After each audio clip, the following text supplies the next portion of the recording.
Good evening, you're watching News Today. I am Preeti Choudhry. Our big talking points over the course of the next 1 hour. Donald Trump, guns for Harvard University, and Harvard stands up to Trump. Also, National Herald case, Congress rallies behind the Gandhis. All of that coming up through the course of the next 1 hour. First up, allow me to take you through the headlines. Congress stages massive protest over ED charge sheet against Gandhis in National Herald case. BJP says Gandhis will have to give answers. Kharge accuses BJP of vendetta politics. Robert Vadra quizzed for nearly 6 hours in Haryana land deal case, summoned for round 3 of questioning tomorrow.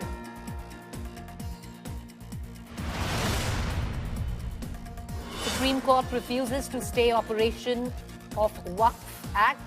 Post matter for tomorrow. Supreme Court to give order on whether Waqf properties will be denotified and inclusion of non-Muslims in Waqf board.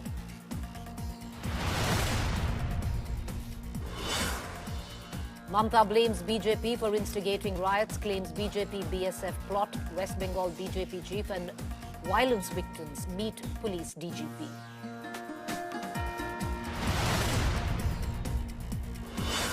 Lingayat Vokaliga group suppose Karnataka caste census. Plan own surveys. Karnataka Congress MLA demands Lingayat minister's resignation over caste survey.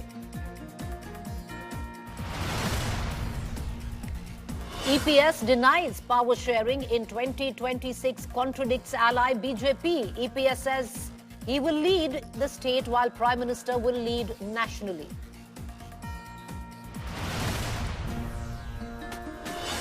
Chief Justice of India Sanjeev Khanna recommends appointment of Justice B.R. Gavai as the next Chief Justice.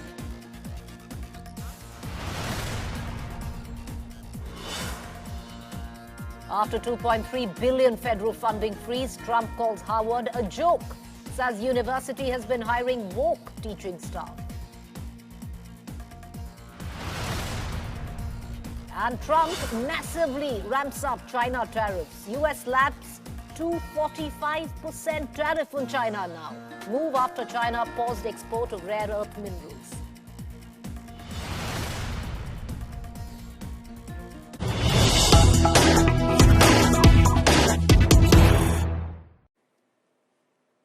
All right, news break right on top. US Vice President and his wife, Usha Vance, J.D. Vance, to visit India. J.D. Vance on India and Italy visit from April 18th to 24th. The Second Lady of the U.S., Usha Vance, to accompany the United States Vice President. The U.S. Vice President will hold meetings with Prime Minister Modi, J.D. Vance and family to visit Delhi, Jaipur and Agra. This, viewers, largely is a personal visit. Let's cut across right now to my colleague Geeta Mohan, our External Affairs Editor, joining us live. Geeta, what largely is now a personal visit? What could be the official takeaway from it? Well, there is a bilateral meeting between Vice President Vance and Prime Minister Narendra Modi. This could encompass all issues that are to do with India-US ties, particularly right now, Preeti, the fact that there's a lot of conversation on regarding tariffs that could come up during talks, but it is not going to be specific to any one issue, given that there are concerned departments that are working on ensuring an early BTA, a bilateral trade agreement between India and the United States of America. Having said that, they are looking at how to take forward the trust initiative between India and the US, and that certainly is going to be part of the conversations and announcements when the two leaders meet. But it certainly is a private visit. Usha Vance and J.D. Vance, along with the 3 kids, are going to be in Delhi, Jaipur, Agra. So a lot of personal visit. Expect a lot of photo opportunities. The kids always go viral. So that certainly is going to happen during the visit in India. But 21st is the day when you'll have some official level talks between the two sides, between Prime Minister Modi and Vice President Vance. Geeta, so there is a bilateral, so in all probability one of the biggest issues staring us in the face is trade. That will be on the table for talks, but a largely personal visit starting the 18th, which is not very far off. Where does the Vice President and his wife Usha Vance and the India Connect there wish to travel? Well, they are going to travel to 3 cities that we know of: Delhi, Jaipur and Agra. She has a massive India connect, but it's connected to Hyderabad. We do not really know whether if she's going to be in Hyderabad or connect with the family there. Most probably what we're given to understand is that her family members could travel to Delhi to meet with her and the family and the kids. But that's certainly, again, all under wraps for security reasons. We've been asking details of what really happens and how is the trip going to pan out in Jaipur and Agra as well. Again, mostly under wraps for security reasons, but we will have details on logistics so that we can plan coverage accordingly. This is going to be a very important visit for when it comes to the United States of America, one of the highest level visits between India and the US. Mike Waltz was also supposed to be here around the same date, the National Security Advisor of the United States of America, Preeti, but he's cancelled or rescheduling his visit. For now, this certainly remains the highest level visit from the US, and we'll have to wait and see. Even the bilateral between him and Prime Minister Modi is not a structured bilateral. It's just a meeting between the two leaders, given that he's going to be in India, and Prime Minister Modi will be traveling out to Saudi Arabia immediately after. So the window for them to meet is only on the 21st. All right, only the 21st there, where in all probabilities there will be a bilateral where the Prime Minister Narendra Modi would be meeting with the Vice President of the United States of America. Appreciate you joining us, Geeta, on that. We're going to come back to you for more. Let's stick with the news coming in from America. And a massive face-off is building. President Trump versus the Howard University. Well, that battle has only but escalated. President Trump has said Howard hiring radicals, left, and yes, using the word idiots and bird brains. Moreover, suggesting Howard should not get federal funds.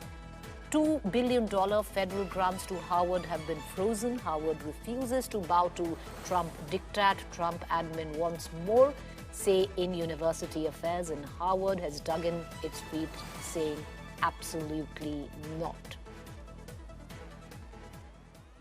All right, so The US president is relentless in his attacks on Harvard University.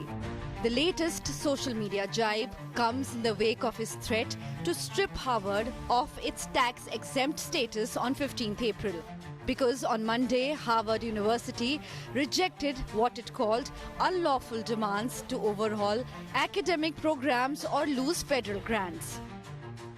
First, when it comes to Harvard, as I said, the president has been quite clear they must follow federal law. He also wants to see Harvard apologize, and Harvard should apologize for the egregious anti-Semitism that took place on their college campus against Jewish American students. There were professors who said that he had engaged in discriminatory behavior against Jewish students. Of course, you had the former president of the university saying bullying and harassment depends on the context. You also had an encampment on Harvard Yard that we all saw play out before the cameras. The university failed to impose formal discipline on any students for this anti-Semitic conduct violations, including the occupation of a campus building and the disruption of classes with bullhorns. Beginning with Columbia University, the Trump administration has rebuked universities across the country over their handling of the pro-Palestinian student protest movement that roiled campuses last year, following the 2023 Hamas-led attack inside Israel and the subsequent Israeli attacks on Gaza. Students across different campuses protested, especially so in the Harvard University. Donald Trump has called the protests anti-American and anti-Semitic. He accused universities of peddling Marxism and radical left ideology. Through his presidential campaign and after assuming office, he promised to end federal grants and contracts to universities that do not agree to his administration's demands. Columbia, a private school in New York City, agreed to negotiations over demands to tighten its protest rules after the Trump administration said it had terminated mainly medical and scientific grants worth $400 million. But Harvard University did not buckle down. In an ex-post on Monday, Harvard University stated the university will not surrender its independence or relinquish its constitutional rights. White House had said that the policy changes were designed to combat anti-Semitism on the campus. Harvard University President Alan Garber, in a letter to Harvard community on Friday, had stated that the sweeping demands violated the university's First Amendment rights, exceeds the statutory limits of the government's authority under Title VI. Former US President Obama took to social media to applaud his alma mater, Harvard University, for rejecting Trump's demands, and he said this sets an example. A few of Harvard's peer institutions lent support on Tuesday to the school's stand against the Trump administration, including Princeton and Stanford University. Bureau Report, India Today. All right, let's cut across to the nerve center of it all, Howard University. And joining us from Howard is Rajdeep Sardesai, our consulting editor, who finds himself there this week. Rajdeep, at a time, beautiful blue skies behind you. What's the mood like in Howard? It's a time where President Trump, a short while ago, has called out Howard, where he says they are woke, bird brains, idiots, and they need to apologize. Most Ivy Leagues have caved in, like Columbia, but Howard seems to be standing up to Trump. That's right, Preeti. It's been a rather dramatic 48 hours. And clearly, first of all, good morning here from Harvard. It's been a rather dramatic 48 hours that the same Harvard University, which just a few days ago appeared also willing to negotiate with the Trump administration, is now holding very firm. The letter which its President Alan Garber sent to the Trump administration made it clear that they would not tolerate any interference in academic freedom. Remember, this is a university with an endowment of as much as $50 billion. So it has the financial muscle to perhaps take on the Trump administration, to perhaps go in for a lawsuit. And remember the quality of its alumnus, not just in this country, but across the world. This is seen as the true gold standard in that sense of global academia. And Harvard symbolized for decades and centuries American soft power when it came to academic excellence. So Harvard comes from a position of strength. The President of the United States has today reiterated that Harvard would lose its tax exemption status, but there are others, certainly in the university, who I've spoken to, who believe that they are on legally strong grounds, that the President cannot withdraw the tax exemption. That can only be done through an inquiry which is independent of what the President does. So Harvard, in a sense, comes to this battle now with a sense of muscle that perhaps other universities don't have. What is interesting is when I speak to many of the academics here, they believe that now that Harvard has chosen to take on the bully, as they call President Trump, other universities may also be encouraged to join hands with Harvard. That hasn't fully happened yet, but we are hearing murmurs from Princeton, Stanford, other universities who are also now not willing to allow the administration of Donald Trump to enter campuses. And this is going to therefore be a classic face-off, because Trump isn't backing down either. Trump, from the very beginning, Preeti, even during his campaign, said he was going to take on what he describes as elite woke institutions and get them to fall in line. So this is the classic battle of Trump 2.0, a populist right-wing administration taking on what the Trump administration believes is the heart of left-wing, liberal, old elite America. And it's fascinating to be here. I am not here technically to report this story. I'm here for a symposium on South Asian media. But just to be here and speak to academics is very energizing, because unlike in India, the academic freedom that is guaranteed under the First Amendment gives a certain confidence to universities like Harvard that they can take on the political establishment. But, you know, Rajdeep, you say, and you're correct, that Harvard has this massive financial muscle in terms of endowments, but Harvard is also known for scholarships, international students. All of that will take a huge hit if Harvard continues to dig in its heels.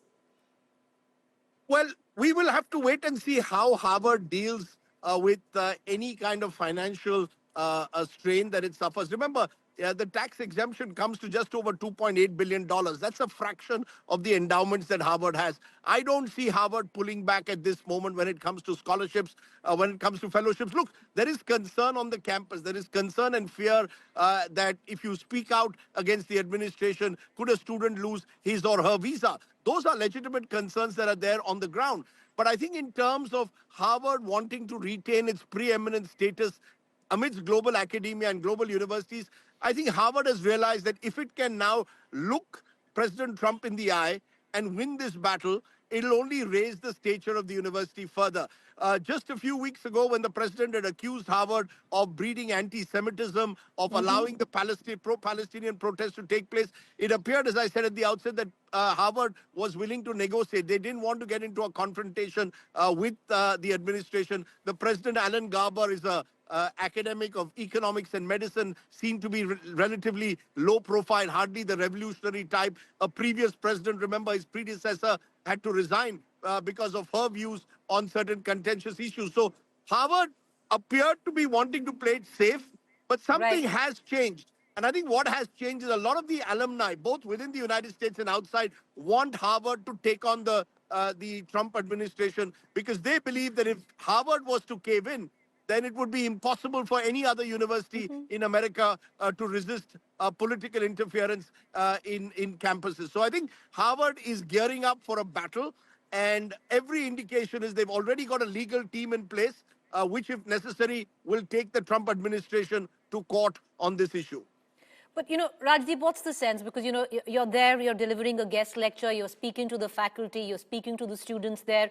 Many would, I would reckon, with at least what we're reading up here, many felt this was a long time coming. And you're right, in the offset, it did look that Harvard was looking to compromise. And they were not the only one, because you look at Columbia practically bent over backwards, did exactly what, the administration wanted. Is there hope that other Ivy Leagues will now come in? Look, every Ivy League has distinctive problems. Columbia, yes, you're right, was the first to negotiate. They were under great strain, particularly for some of their research projects. But earlier I was also at Brown University speaking to academics there, and they too seem to be now enthused by what Harvard has done. Clearly, they want to build a coalition, if possible, of the Ivy Leagues. Whether that will happen in the end, we don't know. As of now, clearly Harvard has taken a leadership position. Look, this is America. And in America, the First Amendment does offer you considerable protection when it comes to free speech. This is America where, as I said, you've got universities with $53 billion endowments like Harvard, which generate on its own over $2 billion in interest that Harvard can earn from that. And that gives that financial muscle, plus the fact that this is a university that has produced presidents, leaders across the globe, including many people who've been closely connected with Mr. Trump at the past. You were mentioning J.D. Vance coming to India. One of the interesting aspects is J.D. Vance himself is a product of an Ivy League. He is a Yale graduate in law. Now, how many of his peers and contemporaries will agree with J.D. Vance on the issue? There is a battle in America for the soul of America. There are those outside the Ivy League who believe that the Ivy League are far too privileged, far too elitist, and maybe they will side with Donald Trump. That's the battle that Donald Trump wants to wage. It's part of his campaign during the presidential elections as well. But I think Harvard, in a sense, because of its global stature, is in a position to take on Donald Trump like few other institutions can at the moment. Well, you're right there, and that's a battle that's not just playing out where the universities and Ivy Leagues are concerned. It's playing out on the streets of the United States of America as well, where there's a clear split in the difference of opinion and the protests that we see. Appreciate you joining us, Rajdeep. Have a wonderful trip. Blue skies behind you. Enjoy yourself, and we'll see you back in the studio next week. Thank you. All right. Let me cut across right now to Andrew Manuel Crespo, Morris Wasserstein Public Interest Professor of Law. He joins us. He is a professor at the Harvard Law School. Appreciate you taking the time off and joining us, Professor, especially at this time. First up, your comments on the current conflict between President Trump and your university, where President Trump has practically called out Harvard for being woke, bird brains, or even using the word like idiot. This is a dire moment, not just for my university, but for higher education all across our country, and really for our country itself. We are seeing an attack on the oldest university in the United States, and it is an attack that is trying to change the way that we teach, the way that we research, who we hire, and an attack on our academic freedom and on our independence. This is an attack on one of the central institutions of a constitutional democracy. Our president has been attacking our press, our courts, our legal profession, and now our universities. And I think it's very critical that these institutions stand up for each other, stand up for themselves, and insist on protecting their constitutional rights, including their freedom of speech and their right to teach. But Professor, well, many would see it as a brave move, but how are you going to deal with the cuts in federal grants, in tax? Where is the money coming from? Understandably, yes, Harvard has this huge endowment. Even then, how are you going to deal with the cuts? I am proud to see our faculty and our administration standing up. It is a scary time. There is no institution in the world that can just blink at losing $9 billion, which is what the Trump administration has threatened. At the same time, there is no university in the world that is more well-known and that is wealthier than Harvard. So I think it was incumbent on us to take this stand. I think we had a moral obligation to do it, but we can't do this by ourselves. We're going to need support from every other university in the country. We're going to need support from people who understand that this is a threat to democracy around the world. This is a critical moment and a critical test for institutions that are part of the lifeblood of democracy in countries that hold themselves out as democratically governed.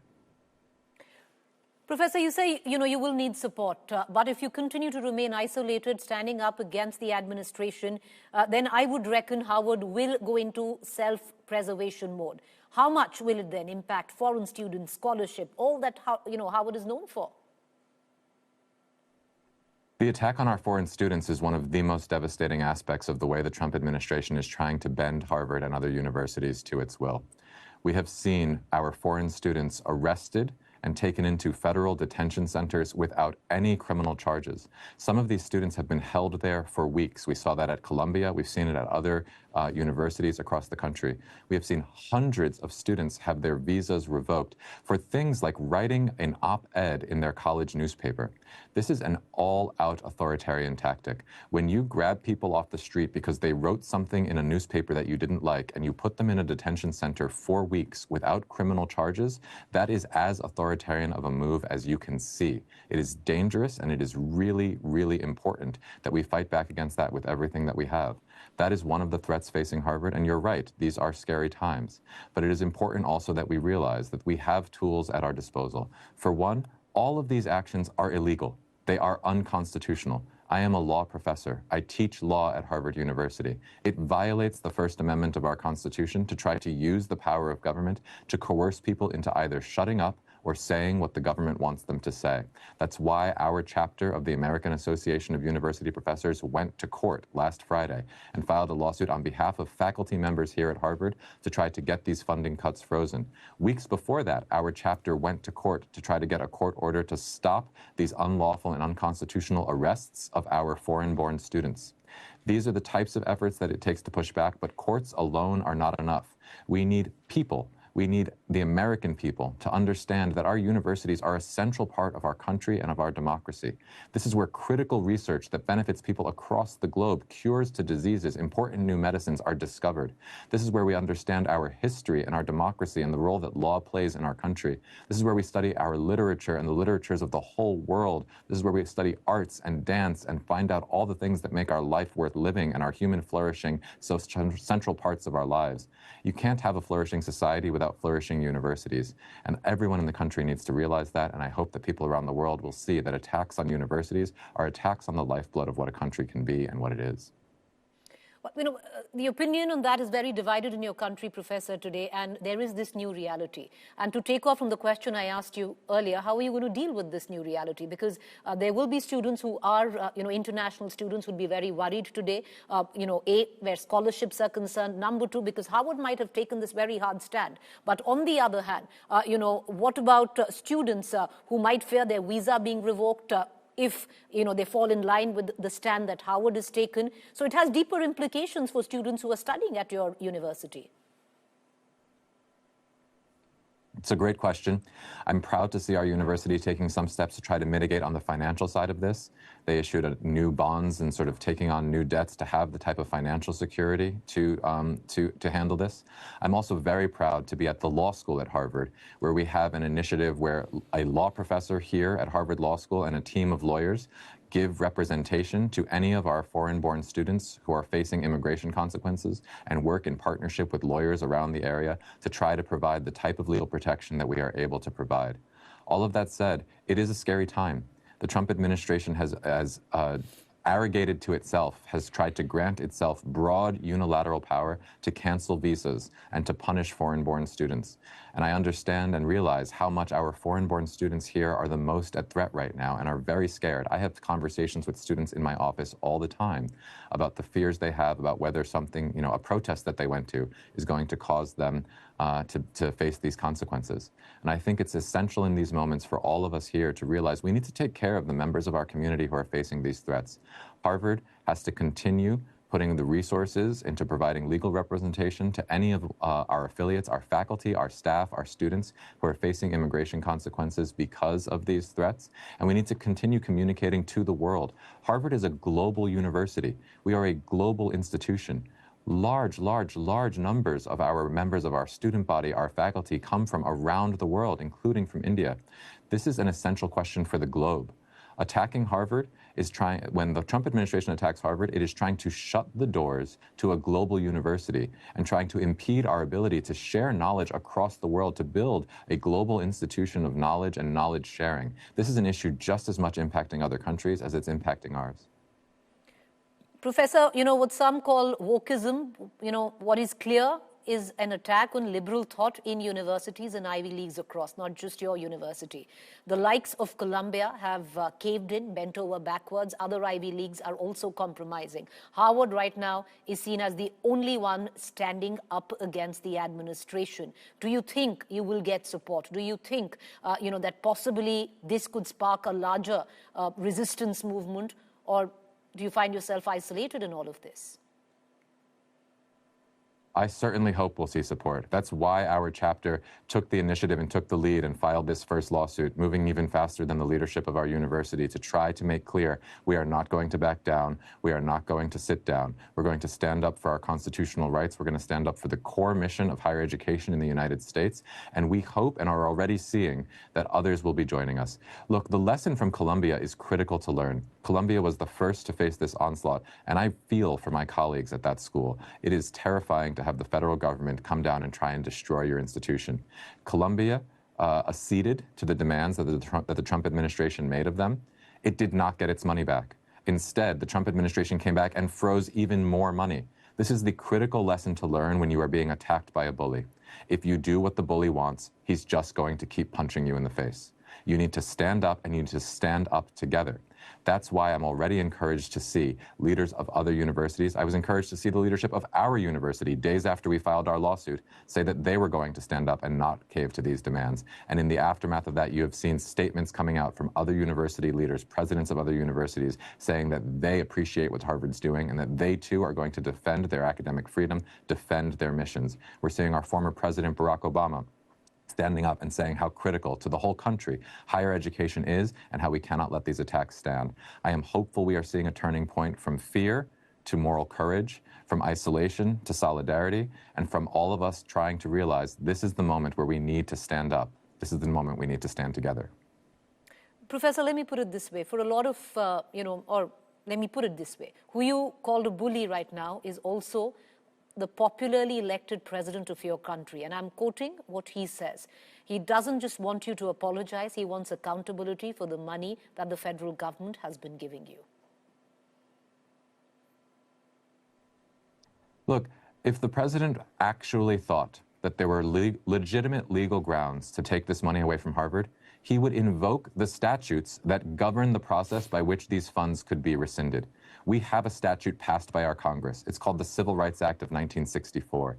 Title VI of that statute spells out all of the processes and procedures that are available to the president if he wants to try to remove funding from an institution like Harvard. To do that, he has to actually make an allegation about what we have done wrong. And then he needs to have a hearing and demonstrate it. He needs to put forward evidence. He has done none of that. The reason he has done none of that is because he does not have grounds to do it. That's why we've gone to court and insisted that this is not power that the president has. Our Congress, under our Constitution, has the power to appropriate funds and to put money where it wants that money put.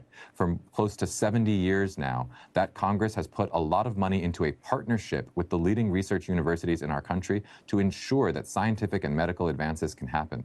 The president is not using the statutes that are available to him to try to actually take this funding away because he knows he has no legal basis to do it. But Professor, just this morning, the president's come out with a very harsh statement where he said Harvard has been hiring almost all woke, radical left idiots, bird brains, who are only capable of teaching failure to students and so-called future leaders. Harvard is a joke, teachers hate, stupidity, and should no longer receive federal funds. Now, do you also see what is happening, in a division in your society? Because at one end, a lot of protests are taking place, not just in universities, but across your country. But on the other, there are a lot who believe that, institutions like Harvard are elitist and only inspire wokeism. I'm hopeful that we can find a way through where the president recognizes the value that these universities bring to the country. Look, I think for all of the things that we disagree on, I think that President Trump wants to see America succeed in the world. You cannot succeed in the world if you try to destroy your leading universities. Harvard and the other universities that have been targeted by the administration have been critical to America's success over the past century and more. This is a university that has been here since before the founding of this country. We have contributed to our scientific advances. We've contributed to our medical advances. We've contributed to our learning. We've contributed to our governance. We've contributed to the arts. You cannot have a flourishing society if you try and eradicate all of its institutions of higher learning. Is there a divide? Yes, absolutely. There's a deep divide in our country. Do our universities need to do better about trying to reach across that divide? Yes, absolutely. Do we need to make our universities more accessible to people across the country? Yes, absolutely. There is no perfect institution, but you don't improve these institutions by destroying them, and that is what the president is trying to do. Professor Crespo, appreciate you taking the time off and joining us this evening. Thank you for that, and good luck. We in India would be keenly watching what really goes on. Good luck once again. Thank you for taking the time. All right, viewers, let's quickly move on to the big developing story back home. The Enforcement Directorate's charge sheet against Sonia Gandhi and Rahul Gandhi in the National Herald case, their first charge sheet, has snowballed into a major controversy, with Congress calling it an example of vendetta politics and BJP terming Sonia and Rahul biggest looters. Here's more.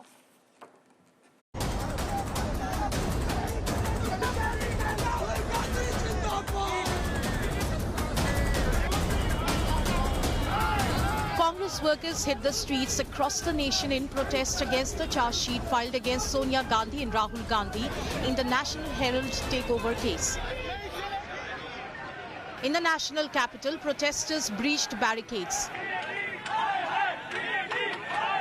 shouting slogans against the central agency,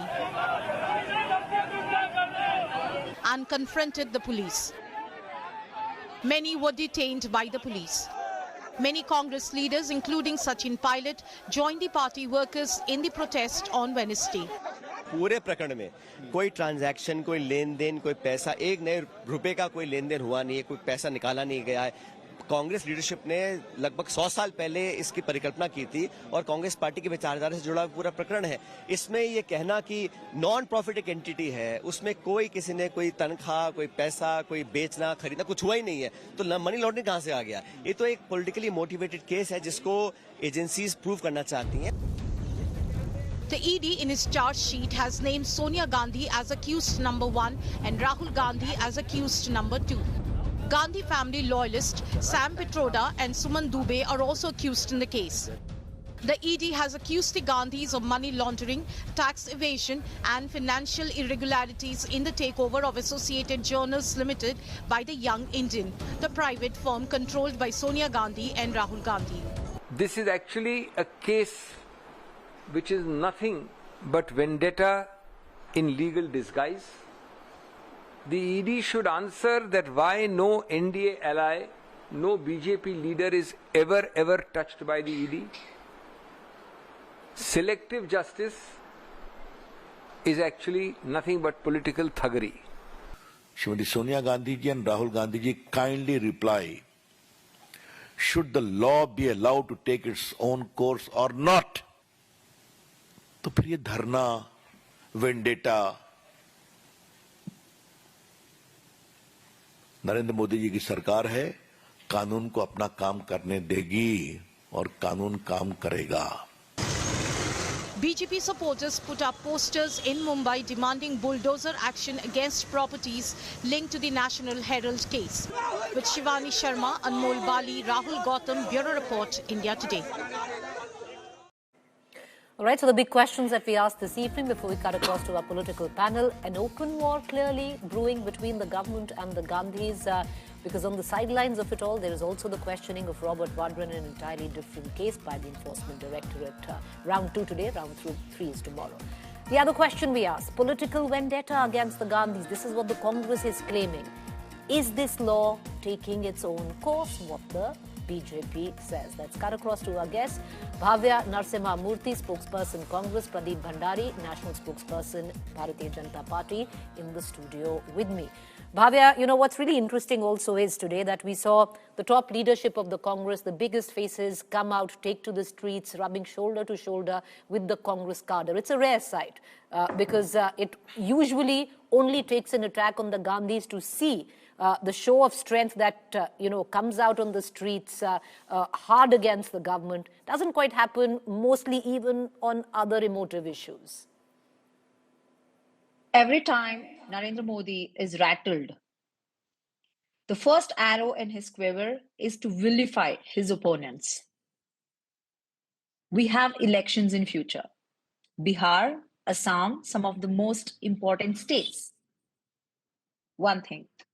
Recently in Ahmedabad, we showed our strength by holding our Congress convention, where Rahul Gandhi made a very powerful speech exposing every failure of Modi government. This is the reason that this National Herald case has come up again. But this is completely baseless because this is a PMLA act. But there is no money laundering or any transfer of money or property that has happened at all. Every time you see in 2015, 2018, 2023, every time he needs a distraction, he brings up National Herald case just to torture the Congress leaders. Coming to the details of this Young India is a non-profit registered under Section 25 of the Companies Act, where it cannot distribute profit, assets, or dividends to its shareholder. And none of the transactions have been recorded at all. I don't know why they keep bringing this up again and again. One second, let me. It's a sign of Modi being rattled. Okay, Bhavya, let me come up with the counter, and I'm going to bring in, the BJP spokesperson in this. Now, how does Congress justify the transaction which the ED in its charge sheet has mentioned, alleging that Sonia Gandhi, Rahul Gandhi, through Young India, acquired Associated Journals Limited (AGL) here for 2,000 crore assets for just 50 lakhs? Point, right?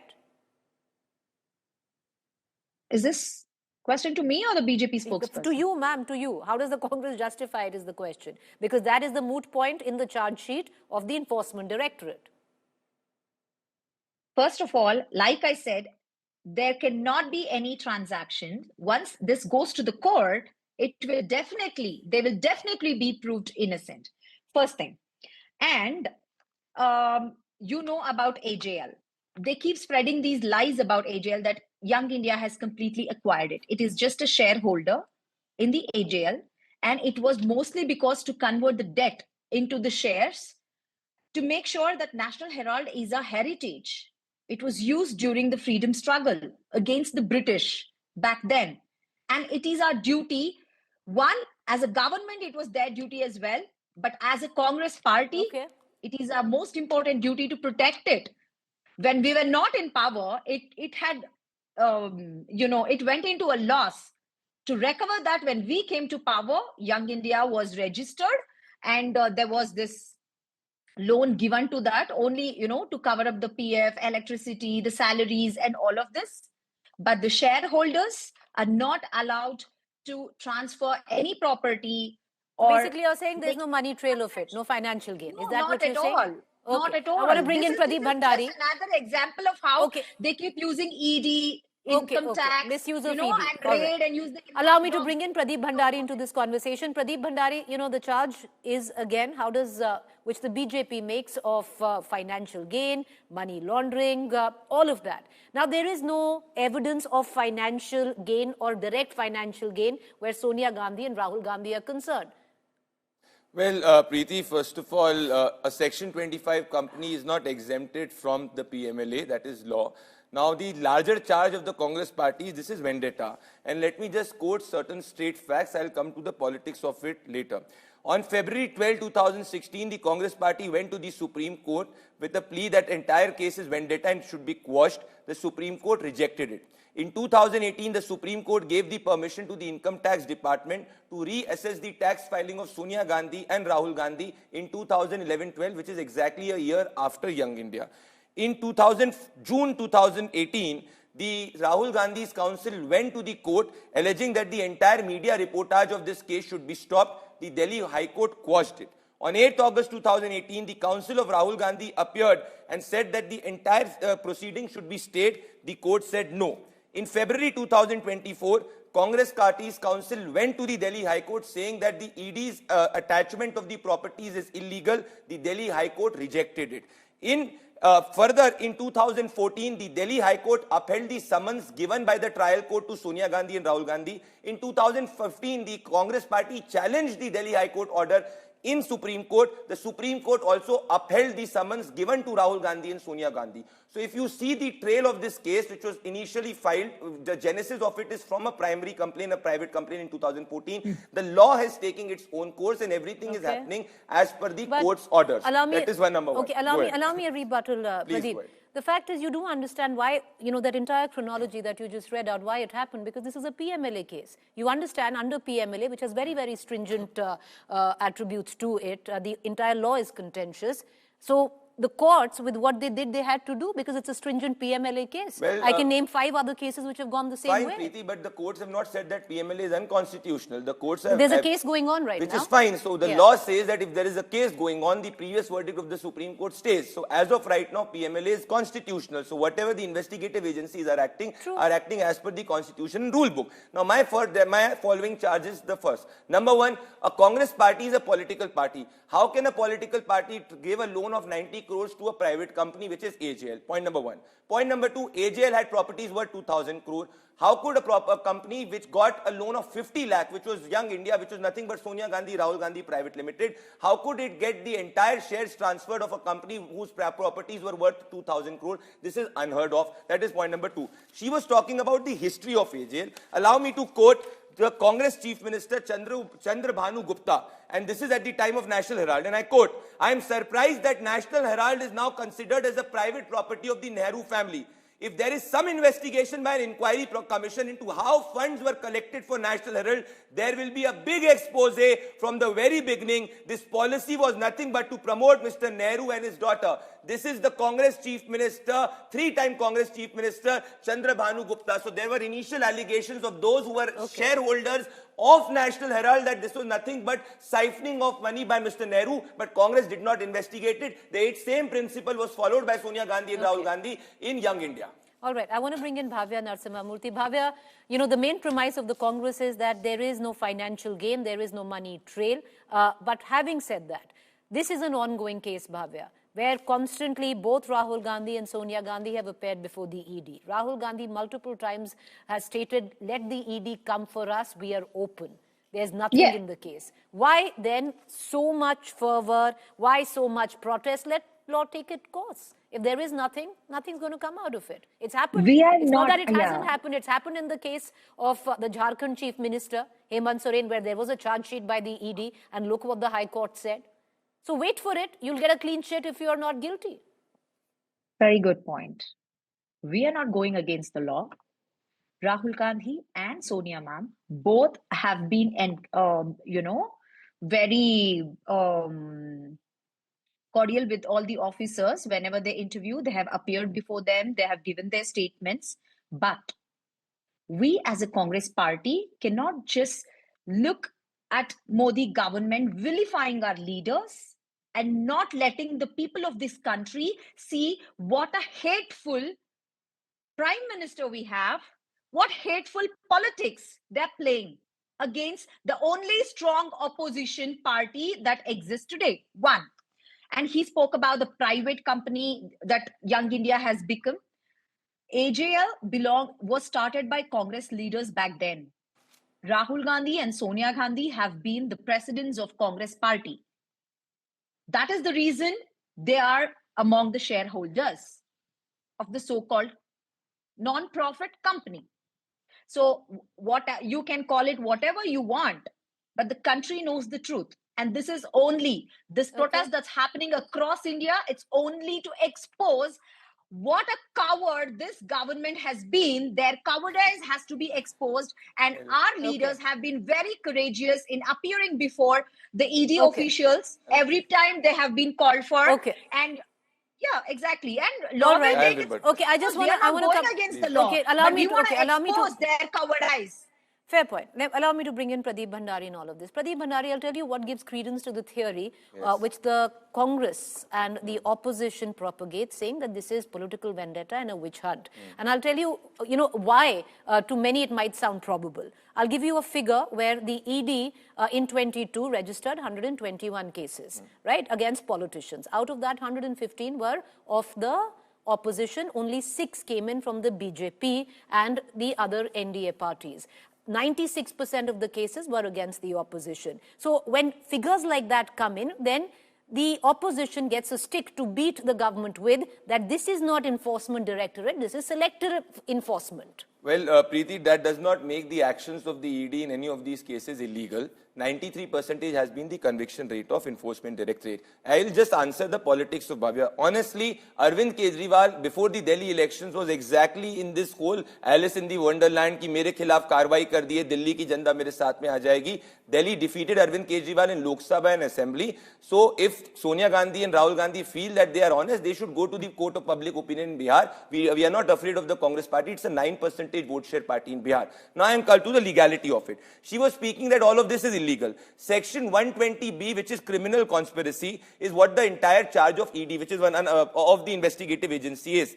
The Congress party went to Delhi High Court saying that this section 120, there is no criminal conspiracy. Exactly what Bhavya is saying is what the lawyers of the Congress party had said in Delhi High Court. Delhi High Court noted that there is a criminal design in the transactional, reinforcing the theory of criminal conspiracy of the Directorate of Enforcement and the other investigative agency. This is Delhi High Court in December 2023. Can you please answer me specifically that how can a company which got a loan of 50 lakh with no prior business transaction history of Rahul Gandhi and Sonia Gandhi, how could they get the entire share transferred of a company which had properties worth 2,000 crore? And she was speaking about heritage. My charge here is even on Jawaharlal Nehru, then Congress Chief Minister Chandrabhanu Gupta had charged that the entire case is of siphoning of money. And if you do not want to listen to him, please note Sardar Patel, and with which I will end. Sardar Patel on 10th May 1950 said in a letter to Jawaharlal Nehru, and I quote Sardar Patel, in view of the position which you have taken, Jawahar, I feel it is useless to pursue the matter further. I've already told you how I view these activities, and it is doubtful that if in any other province I had anything to do with this, I will not be tolerating it. I'll take last 2 minutes, and Pradeep, maybe you can go first, because I'll tell you why politically. Go ahead, ma'am. You answer first. Go ahead. So the way Pradeep has been portraying this whole thing as if Rahul Gandhi and Sonia Gandhi has transferred the whole property into their names. No, it is in the name of the company for which they are the shareholders. And the shareholders have no right to the salary or the property. You need to know the very basics of this before making such an allegation, right? They have not.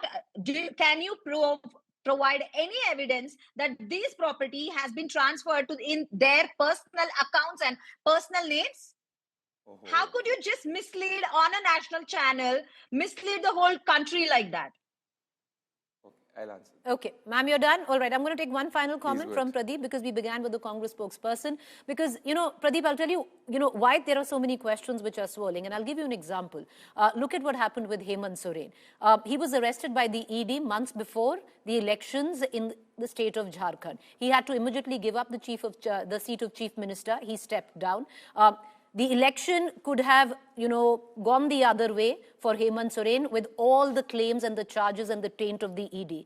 Guess what? He was let off by the courts. And he was under, the ED had charge sheeted him as well. So yes, charge sheets need to be taken seriously, but should they be considered the gospel truth is the big question. Because, what if he'd lost the election and then given a clean sheet? Then what? Because you quoted an election, I'm quoting another election. Well, absolutely, Preeti. That's what I'm saying. Let's believe in the court. We believe they are corrupt. We believe that they've looted the money. If Congress party believes that they're honest, please follow the court. Why are you going and protesting in order to pressurize the court? And also specifically, Rahul Gandhi and Sonia Gandhi in together own 76% of Young India. It's not private, it's their own personal company. So if the 2,000 crore worth of assets are transferred to a company where the two individuals are majority stakeholder, it de facto belongs to that madam. Can you tell me one company in this country which has taken a loan of 50 lakh of a company which is worth 2,000 crore? Name me one company in this country.